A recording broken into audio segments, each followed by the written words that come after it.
Hey guys, this is Samir for ThinkDigit, and today we're at the Gionee Elife E6 smartphone launch event. You can see we have the smartphone with us here on display.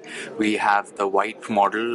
There are two models launched here, the white and the black. As you can see, it has a unibody design, which means you don't have access to the battery or expandable storage, but you do have the volume rocker on the right, the SIM tray on the left, and the camera at the back, as well as a 5-megapixel front-facing camera.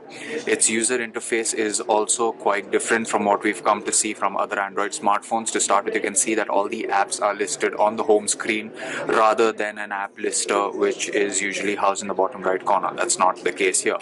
Below the display, you have the standard menu, home, and back buttons. Coming to its specifications, it has a 1.5 GHz quad-core processor, 2 GB of RAM, 32 GB of built-in storage, and the display is a full HD display, 1920 by 1080 pixels. Coming to the user interface, as you can see, the device is skinned. It has its own user interface, and once the device is locked, you can unlock it with a simple swiping gesture. It also has a guest mode, which can be accessed by swiping with 3 fingers. The guest mode basically ensures that a symbol comes up there next to the Wi-Fi, which showcases the guest mode. People will not have access to your personal data, such as your contacts, your photos, and basically they won't be able to see things you don't want them to see. You can also switch off the guest mode from the drop-down notification. Coming to other features, the device runs on Android, so you have your standard set of apps. In its performance, of course, is something we will comment on once we get the device for review. Like we've seen on a lot of smartphones, you also have the ability to have smart gestures. Here's a list of the smart gestures. You have smart dial, which is lift the phone to your ear to dial a number, lift the phone to your ear to answer with smart answer, flip the phone to switch off or actually pause the alarm.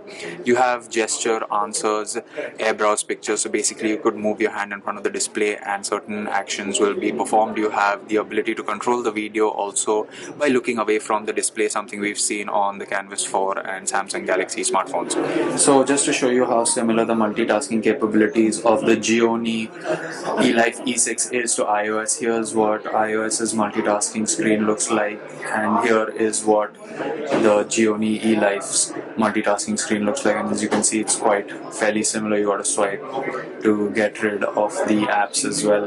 It's quite similar, and it's nice to see certain iOS stylish implementation on a 20,000 rupee Android device. Overall, the Gionee Elife E6 looks like a very interesting smartphone. It's very well built from what we can see here at the launch event, and it has features that will give other smartphones a run for their money, especially if it comes to the user interface or other features on offer. Something that we will actually consider while reviewing the product is its price point. It's priced at 22,999 for the market, and at this price you get smartphones such as the Samsung Galaxy S3 or even the Nexus 4. So does the Gionee Elife E6 bring factors to the table that can put it against established smartphones in India? Well, we'll tell you in our review, but in our hands-on, the device seems really quite interesting.